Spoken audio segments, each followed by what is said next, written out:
Reporteros Sin Fronteras difundió pues el número lamentablemente de periodistas asesinados. Suman, de acuerdo al conteo que tiene Reporteros Sin Fronteras, murieron al menos 11 periodistas, es decir, casi uno por mes. Parece que el principal, lo que ocurre o lo que motiva, pues es el alto grado de impunidad que hay en el país, porque alguien puede llegar fácilmente a matar a un periodista y a cualquier ciudadano. Parece que ya no es así. No, eso era en el gobierno anterior y en el gobierno de Calderón, cuando ustedes, con todo respeto, se quedaban callados. Pero ya no es así. ¿Considera que ha reducido la impunidad en el país durante su gestión? No hay impunidad. No se permite la impunidad ni la corrupción. Puede ser que cometan un delito y nos lleve tiempo de la investigación y saber qué sucedió, pero nos vamos a fondo siempre y no somos iguales. Y todas estas organizaciones estaban acostumbradas a quedarse calladas cuando había más represión y autoritarismo en México. Y ahora, por razones políticas y económicas, se volvieron paladines de la libertad. ¿Pero qué es lo que hay en el fondo? Pues que los dueños de los medios de información, casi todos, tenían mucho poder económico y hacían jugosos negocios al amparo del poder público. No es nada más el gasto de publicidad o el llamado chayote. No, eso es sí, complementario, accesorio. No son los 45,000 millones de pesos que recibían y que hemos dejado nosotros de entregar. 45,000 millones de pesos. Es que ya no hay los contratos que habían antes. Hagan la investigación.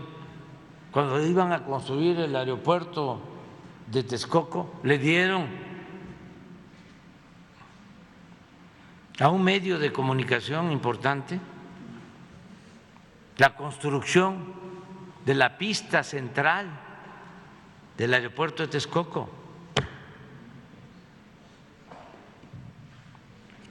Los dueños de los periódicos perforaban pozos, construían gasoductos, construían hospitales, construían aeropuertos, construían carreteras, construían y le cobraban al gobierno por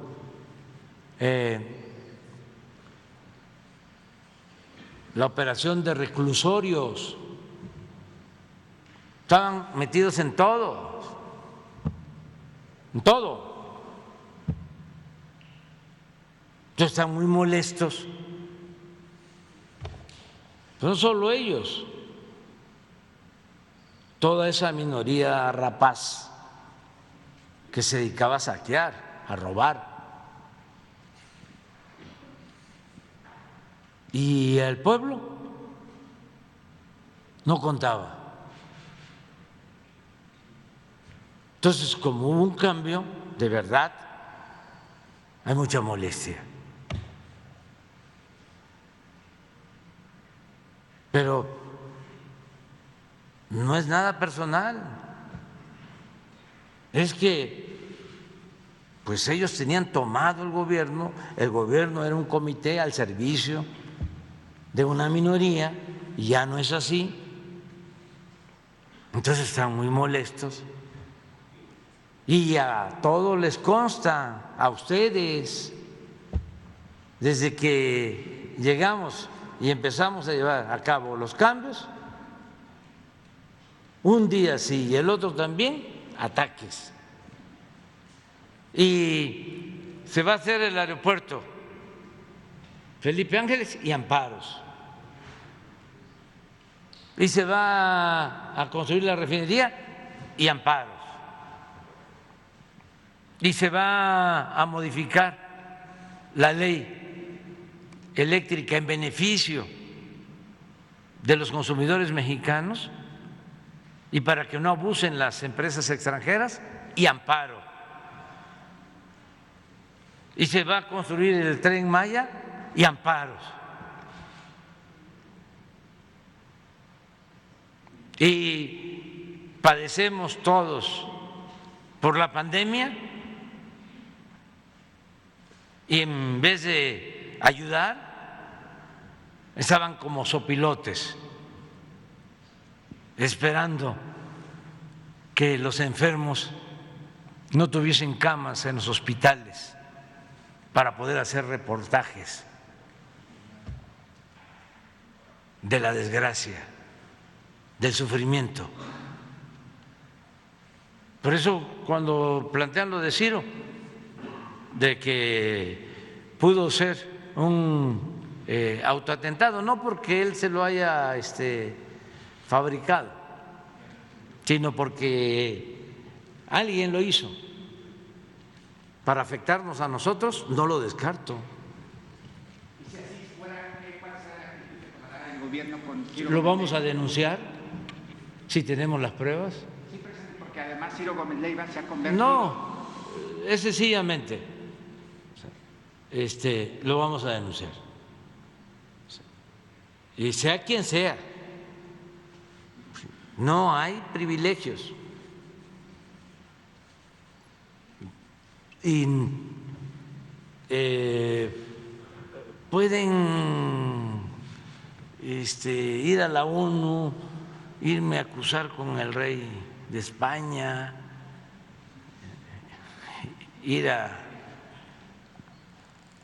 Washington a pedirle al presidente Biden que intervenga porque se está afectando la democracia en el país.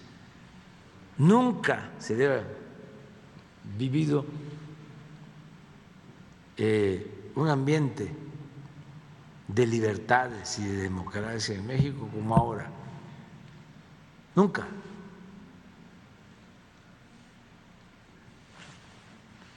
Antes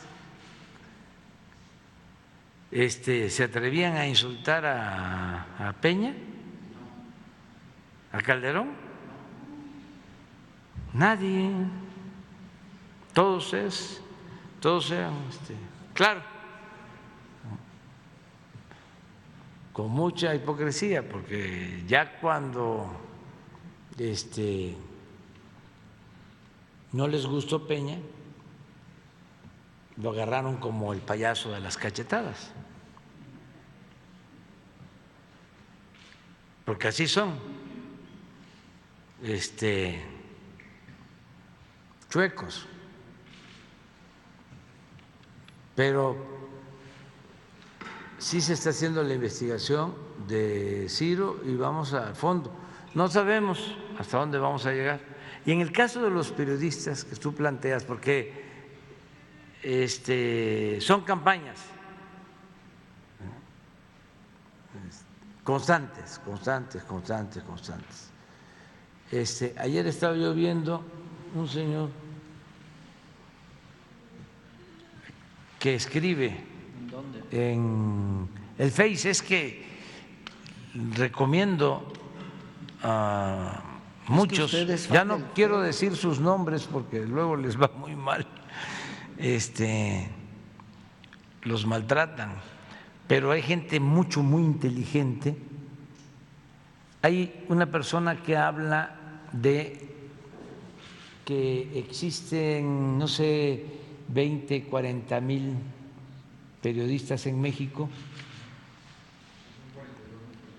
Eso, él dice eso, y que en los últimos sexenios lamentablemente han perdido la vida, creo que 200 o 300, y que en nuestro gobierno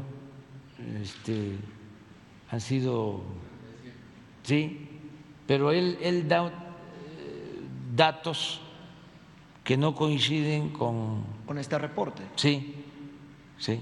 O cuando menos él tiene Él tiene otros datos. Otros datos, sí.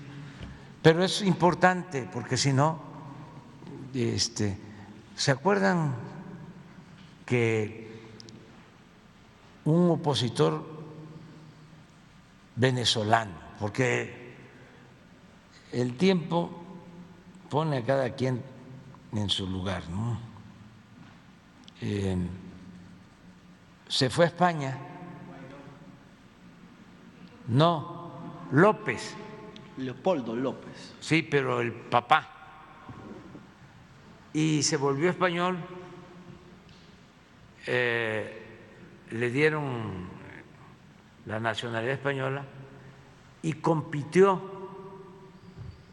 por un partido de derecha de España y ganó para ser diputado del Parlamento Europeo. De esas cosas increíbles. Bueno, pues él encabeza un movimiento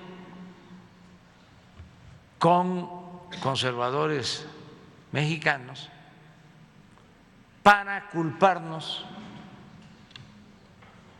por la violencia a periodistas. Entonces, en el Parlamento Europeo aprueban una resolución condenatoria al gobierno de México.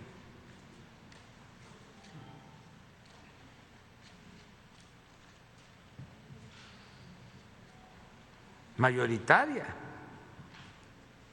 con datos así, pero todo con un propósito político, politiquero, porque la política es muy limpia, es tan limpia que ni los más sucios políticos han podido mancharla. Entonces, sacan el acuerdo y veo, y lo que les contesté es que eran pues sectarios, politiqueros y borregos. Se molestaron mucho. ¿Qué está pasando ahora? Resulta que hay un escándalo de corrupción en ese Parlamento con esos dirigentes.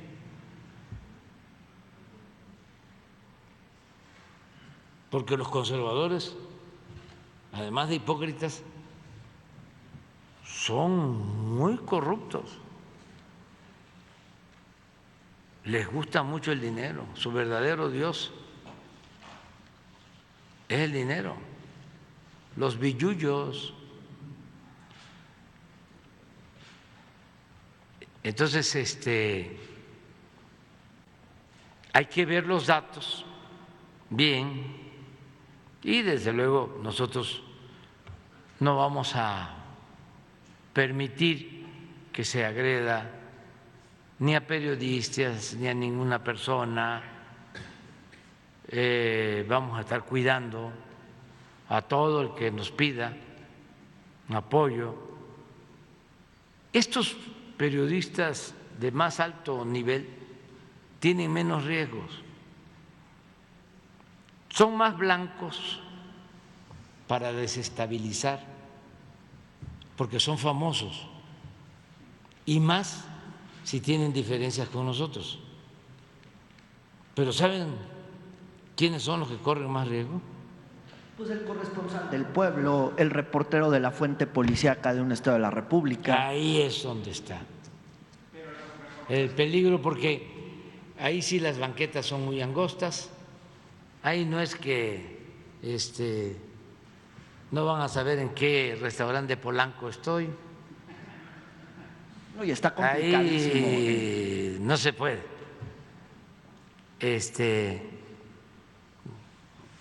pasar desapercibido, o sea, en los pueblos. Y además, lamentablemente, si lo vemos, los que han sido asesinados, periodistas, la mayoría de pueblos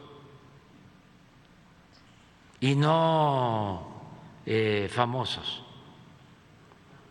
y la mayoría asesinados por grupos criminales de las regiones, porque también eso es muy importante, nunca lo van a aceptar, pero antes el principal violador de los derechos humanos era el Estado.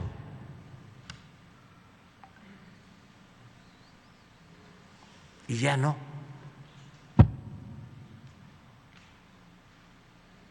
Ya no. Por ejemplo, lo de Ayotzinapa.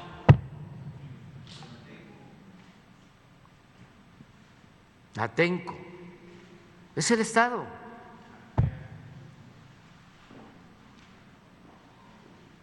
Y se olvida todo eso. No somos iguales, no somos lo mismo. Yo estaba recordando mi relación con Ciro. Nos conocimos hace 25 años, si no es que más. Me hizo una entrevista muy buena, de esas históricas, porque él empezó, va a decir que lo estoy maltratando, pero no. Sí, es que él sabe, él era muy amigo y lo conocía a él por Jaime Avilés, que era uno de los mejores periodistas de México, con una prosa única, ejemplar, muy bueno para la crónica, como el señor que viene, que un día le vamos a dejar aquí para que nos hable, Reyes Razo. Reyes Razo, era de lo mejor. Había uno también veracruzano que estaba en el 1+1, que para la crónica era genial. Y así, bueno, se volvió después dueño del 1+1, que ya no recuerdo. No, fue el fundador. Y después, cuando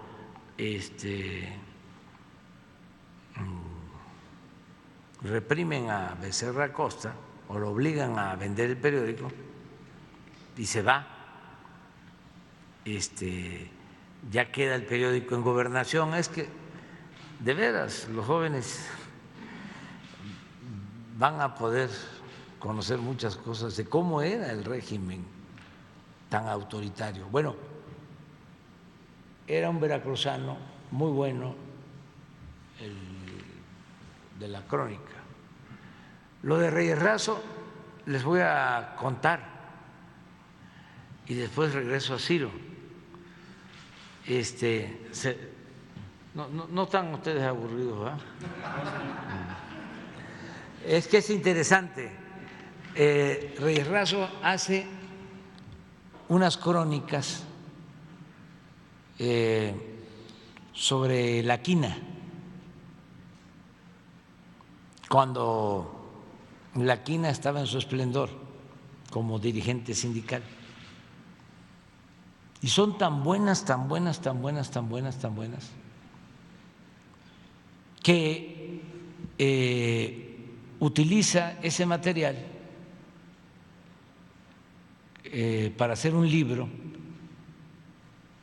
y además no solo ese material, sino él aporta mucho, porque en ese entonces era buen escritor, Héctor Aguilar Camín, utiliza las crónicas de Reyes Razo. Y digo que era buen escritor porque no falla la máxima de Bielinski, un crítico ruso, que cuando una persona se entrega por entero a la mentira pierde hasta la imaginación y el talento. Y eso les ha pasado a todos ellos, a Vargas Llosa y a todos. Dejan de ser buenos escritores cuando ya se traicionan a sí mismos. Pero en ese entonces Héctor escribía bien y escribió un libro que se llama Morir en el Golfo, y es muy interesante porque retoma las crónicas de Reyes Razo y es sobre la quina en la época de Salinas. Luego va a la cárcel la quina y me toca irlo a ver a la cárcel con su hijo. No recuerdo ahora el nombre de su hijo mayor, que fue candidato nuestro en aquellos tiempos. Estaba ya Zedillo de presidente. Yo estaba llegando a la dirección de un partido.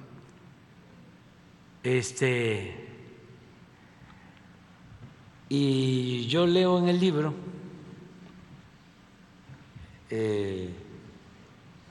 algo del hijo que estaba conmigo ahí en la cárcel, que describió Reyes Razo y retoma Aguilar. Y estamos en la plática en la cárcel con la quina y me cuenta la anécdota, sin saber que yo ya había leído el libro, y me cuenta la anécdota del hijo, que desde luego no la puedo contar aquí, cuando estaba joven. Joaquín también se llamaba el hijo. Y el Joaquín estaba, porque me lo estaba contando el papá, apenadísimo, ¿no? Y le digo al papá: oiga, eso yo ya lo leí, está en el libro. Sí, dice, es que yo le di unas entrevistas a Miguel Reyes Razo, pero la anécdota la misma, exactamente, ¿no? Entonces Miguel era muy bueno, el señor que viene aquí, muy bueno para la crónica, y Jaime Avilés, de lo mejor, porque además un hombre con convicciones, de los mejores periodistas de nuestros tiempos, ya ha fallecido. A nosotros nos ayudó muchísimo Jaime, mucho, mucho, mucho, mucho, mucho. Ahí lo tenemos en la sala de los periodistas y de los dirigentes sociales, la sala Daniel Cabrera, que fue el director del Hijo del Ahuizote, así se llama la sala, se llama Daniel Cabrera y los Olvidados. Y ahí están todos los que contribuyeron a los cambios en México hasta ahora, que ya son finados. Tenemos que poner a otros cuando ya se nos vayan. Pero Ciro era en ese entonces amigo de Jaime y muy bueno también para la crónica, muy buen periodista. Pero estaba empezando, fresco, y me hizo una entrevista. A ver si no está la portada, en donde estoy con mi hijo Gonzalo. Pues fue hace 25 años. Entonces, ¿Qué medio fue? ¿Qué medio fue? Había una revista de Milenio o algo así. Empezaba Milenio aquí. Un semanario. Era un semanario que le competía a Proceso. Sí, sí, sí, sí. Y es una muy buena entrevista. Y bueno, pues luego con Ciro, pues empezamos a tener diferencias. No se vaya a enojar Ciro, pero esa es la verdad. Y ya donde se la dio por completo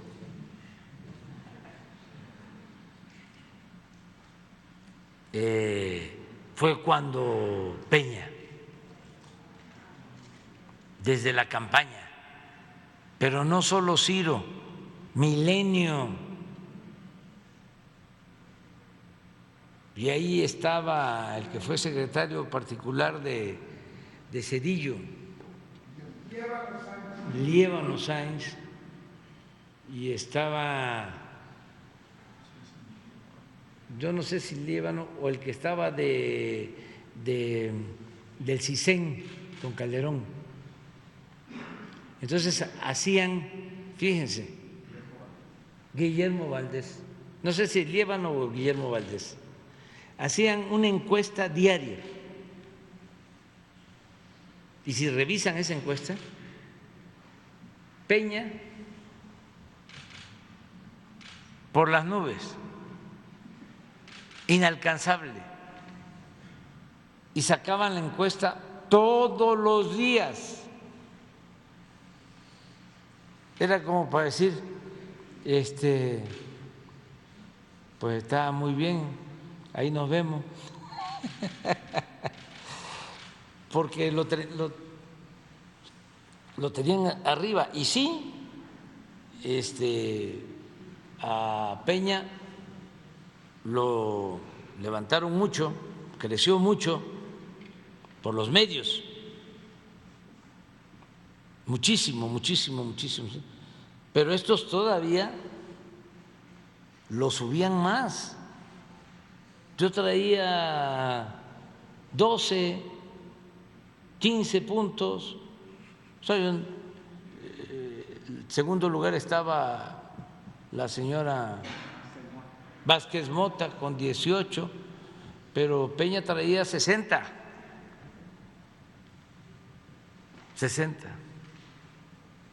¿Y qué sucedió? Que empezó pues a crecer el movimiento como era, como es. Porque la gente es mucha pieza. ¿Y qué tuvieron que hacer? Se reunieron ya cuando venían las elecciones con los gobernadores, se repartieron los estados y dinero. pero a raudales, a comprar votos. Y ya lo he platicado, de que desde luego rebasaron todos los topes de campaña, y cuando presentamos nuestras denuncias alegando de que no había habido elección limpia ni libre, estos que están en el INE, que no se toca, resolvieron de que no había rebasado el tope de campaña Peña, aunque después ya se supo de que habían repartido dinero de Odebrecht por lo que está preso Lozoya. Pero ¿qué dictaminaron? De que quienes habían rebasado el tope de campaña habíamos sido nosotros. Eso fue el dictamen. Entonces, lo de Ciro, ¿cómo? Imagínense, nosotros quererle hacer daño. No, los conozco a todos ellos, todos. Y hemos tenido diferencias. Ricardo Rocha, que ahora veo que se nos lanza desde hace años, era de los más progresistas, de más pluralidad en aquellos tiempos, y ahora desconocido completamente. Y así, otros, estos que están en el análisis en Televisa,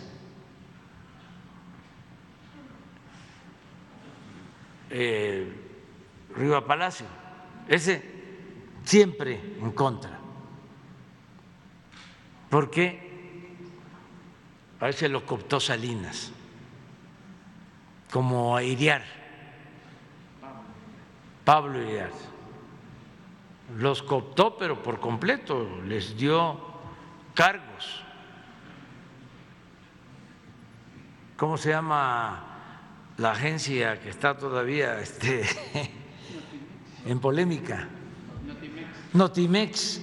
Y había un periódico que se llamaba El Nacional, pues ahí estaban ellos,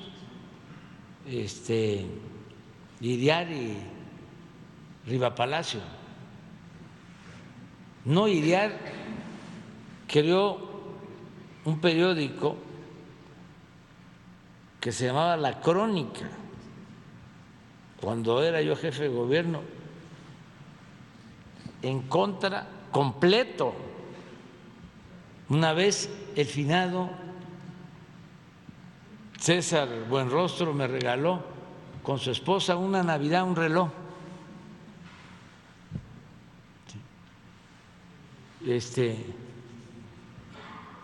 De una marca famosa. No, no es de relojes, es de una marca de esa Stephanie, ¿sí? Valía 3,000 pesos. 3,000 pesos valía. Me lo regalaron. Me lo pongo, no el escándalo del reloj. 80,000 pesos le pusieron. Estos, Ciro. Entonces, los conozco bastante bien a todos, pero además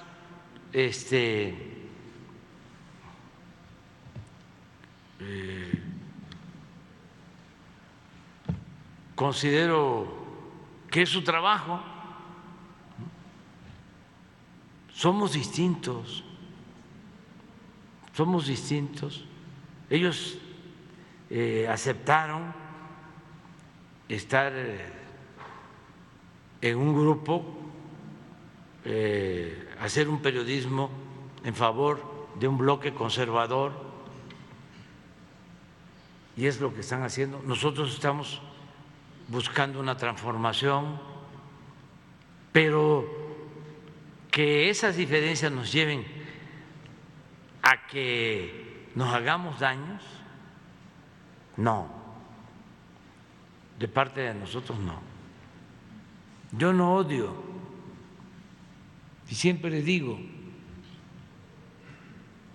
que no tengo enemigos, tengo adversarios.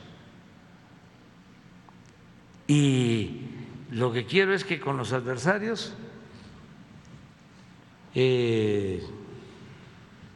participemos, que haya debate y que nos veamos así, como adversarios a vencer, no como enemigos a destruir.